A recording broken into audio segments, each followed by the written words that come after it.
नमस्कार दोस्तों, स्वागत है आपका पढ़ाई घर घर घर नौकरी में।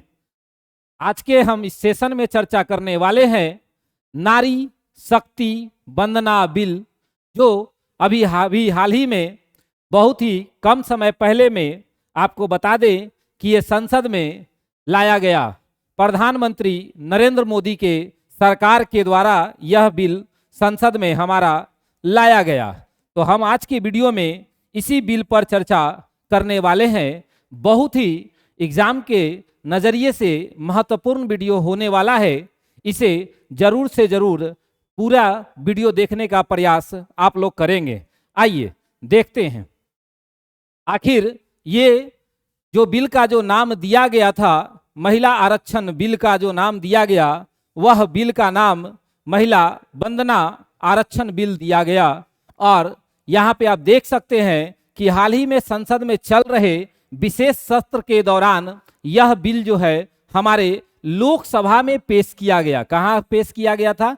लोकसभा में पेश किया गया। और ये दोस्तों आप याद रखेंगे 128वां संविधान 128वां संविधान संशोधन यह बिल जो है लाया गया। किस संविधान संशोधन के तहत महिला आरक्षण विधेयक बिल लाया गया? 128वां संविधान संशोधन के तहत महिला आरक्षण बिल लाया गया। बहुत ही इंपॉर्टेंट क्वेश्चन एग्जाम के लिए कहा जाता है, जिसे केंद्र सरकार के द्वारा नारी शक्ति वंदन विधेयक नाम दिया गया। मैंने अभी बताया था, आप याद रखेंगे महिला आरक्षण बिल का 2023 में जो नाम दिया गया है नारी शक्ति वंदन विधेयक। क्या नाम दिया गया है? नारी शक्ति वंदन विधेयक।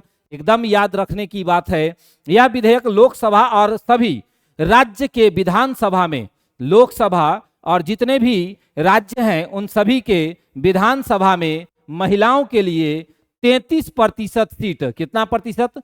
33% सीट आरक्षित करता है। याद रखेंगे दोस्तों, यह जो नारी शक्ति वंदन विधेयक है लोकसभा और विधानसभा में 33% सीट को आरक्षित करता है।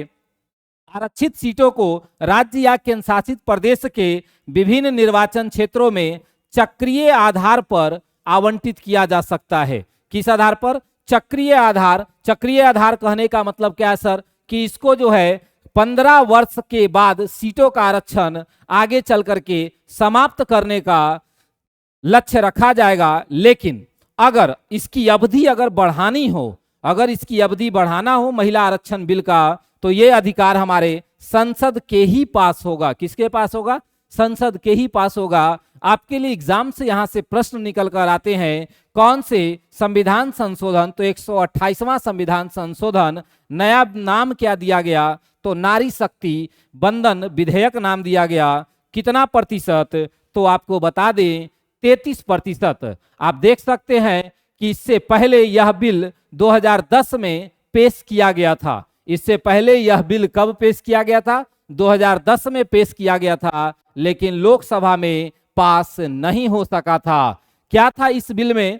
तो इस बिल में कोटा के भीतर कोटा का प्रावधान किया गया है। क्या बिल था 2010 में?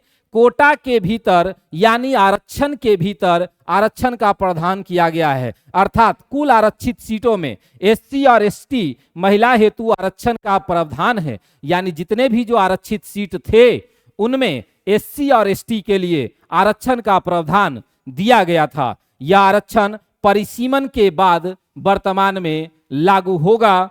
मौजूदा लोकसभा में 543 सदस्य में से महिला सांसद की संख्या महज 17 है। कितनी है महिला सांसद की संख्या? महज 70 है। और वहीं राज्यसभा में 14% सांसद हैं। लोकसभा में महिला सांसद की संख्या 70 और राज्यसभा में इसकी संख्या मात्र 14% आती है। सबसे पहले सितंबर, अगर हम बात करते हैं कि सबसे पहले यह बिल कब लाया गया, यानी सर हम इसके पृष्ठभूमि की बात कर रहे हैं, तो 1996 में एच डी देवगौड़ा के सरकार में यह बिल लाया गया था। महिला आरक्षण विधेयक संसद में पेश किया गया था। इसके बाद राजीव गांधी के सरकार में 1999 में सबसे पहली बार HD देवगौड़ा के सरकार 96 में, इसके बाद राजीव गांधी की सरकार 99 में इस विधेयक को लाया गया। और आपको बताते चले कि राजीव गांधी के समय में जो ये विधेयक लाया गया था, तो कहा जाता है निर्वाचित निकायों में महिला के आरक्षण का इसमें बीज बोया गया था कि ताकि महिला को बढ़ावा दिया जा सके। वाजपेयी सरकार जब हमारी आती है 1998 में, तो 12 जुलाई 1998 और 7 मार्च 2003, 12 जुलाई 1998 और 7 मार्च 2003 को कोशिश किया गया, लेकिन फिर भी हमें महिला बिल में सफलता नहीं मिली थी। आगे देखेंगे हम लोग इसकी पृष्ठभूमि के लिए। तो यूपीए सरकार के द्वारा, किसके द्वारा? यूपीए सरकार ने अगस्त 2005 में, 22 अगस्त 2005 में महिला आरक्षण विधेयक पर आम सहमति बनाने के लिए एक बैठक बुलाई थी। यूपीए सरकार महिला आरक्षण विधेयक पर सहमति बनाने के लिए एक बैठक बुलाई, लेकिन 6 मई 2008 को यूपीए सरकार ने राज्यसभा में संविधान संशोधन का 108वां विधेयक पेश किया, लेकिन यह असफल रह गया। महिला बिल से संबंधित यूपीए सरकार यानी कांग्रेस के द्वारा राज्यसभा में यह बिल 108वां संविधान संशोधन के तहत पेश किया गया, जो असफल हो गया। इसके बाद कांग्रेस ने 2014 के अपने भाषण में इसे शामिल किया। फिर 2019 के संकल्प पत्र यानी जो चुनावी संकल्प पत्र आता है, उसमें भी इसे शामिल किया था। महिलाओं को आखिर आरक्षण देने से क्या लाभ होगा? तो महिलाओं को राजनीतिक में महिला भागीदारी बढ़ेगी, इसलिए बंधन योजना के नाम से मोदी सरकार जो केंद्र में है ये योजना को लाई है। आइए अब हम बात करते हैं महिला आरक्षण का आखिर इतिहास क्या रहा है, इसके पहले किन किन के समय में लाने का प्रयास किया गया, महिलाओं पर बल कैसे कैसे दिया गया। तो आप देख सकते हैं सबसे पहले 1936 में अखिल भारतीय महिला सम्मेलन, यानी पहली बार अखिल भारतीय महिला सम्मेलन कब हुई? तो 1936 में। उसी समय में महिलाओं को राजनीतिक सशक्तिकरण पर जोर दिया गया। 1936 में महिलाओं को राजनीतिक सशक्तिकरण पर जोर दिया गया। इसके बाद 1946 के संविधान सभा के बैठक में महिला आरक्षण का मुद्दा उठा था। पहली बार 1936 में अखिल भारतीय महिला सम्मेलन में महिलाओं को राजनीतिक सशक्तिकरण पर जोर दिया गया। इसके बाद 1946 के संविधान सभा के बैठक में महिला आरक्षण का मुद्दा उठाया गया। यानी जब संविधान सभा की जब बैठक हो रही थी दोस्तों 1946 में, यानी जब संविधान की गठन शुरू हो गई थी, संविधान लिखाना शुरू हो गया था, तो उसी समय महिला आरक्षण का मुद्दा उठाया गया था, याद रखेंगे। लेकिन उस समय संविधान निर्मात्री के द्वारा यह इसे खारिज कर दिया गया था। आप देख सकते हैं यह मुद्दा खारिज हो गया था। फिर 1947 में प्रसिद्ध स्वतंत्रता सेनानी रेणुका रे ने कहा था, यानी देश के आजादी के समय जो रेणुका सेनानी थे, उन्होंने कहा था हम हमेशा मानते थे कि जब अपने देश की आजादी के लिए संघर्ष करने वाले पुरुष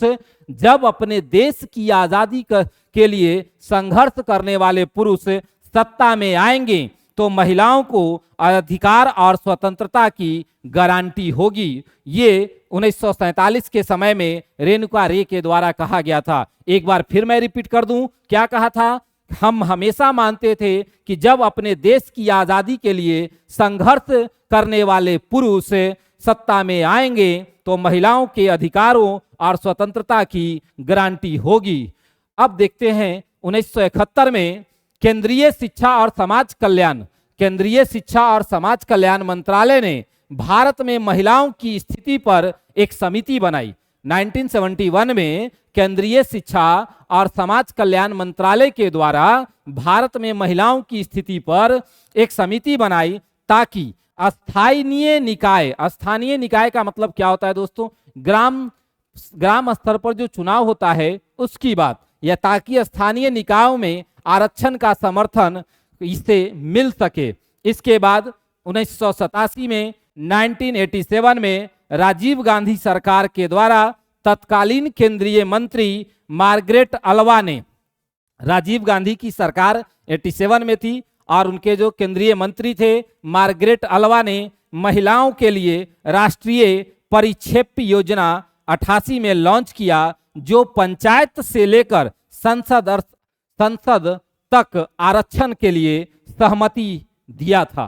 ठीक है दोस्तों, ये आप ध्यान रखेंगे कि राजीव गांधी सरकार में क्या हुआ कि मार्गरेट अल्वा के द्वारा एक बिल लाया गया, कानून लाया गया, जिसमें क्या था, पंचायत से लेकर के संसद तक के यह सहमति आरक्षण के मामले में बनाई गई थी। आगे देखते हैं 73वां और 74वां संविधान संशोधन, बहुत ही इंपॉर्टेंट है। 73वां और 74वां संविधान संशोधन जो पीवी नरसिम्हा राव की सरकार थी, 73वां और 74वां संविधान संशोधन के समय नरसिम्हा राव की सरकार थी। ग्राम पंचायत और शहरी स्थानीय निकायों में महिलाओं को 33% आरक्षण देने का प्रावधान लाया गया।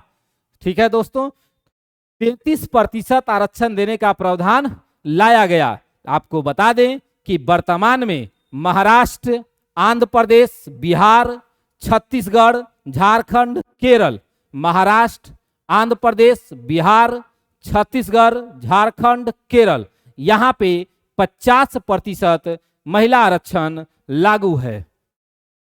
आगे देखते हैं महिला आरक्षण विधेयक। आपको बता दें कि एच.डी. देवगौड़ा के समय सबसे पहली बार 12 सितंबर 1996 में 1996 में लाया गया था। पहली बार एच.डी. देवगौड़ा सरकार के समय 1996 में यह विधेयक लाया गया था।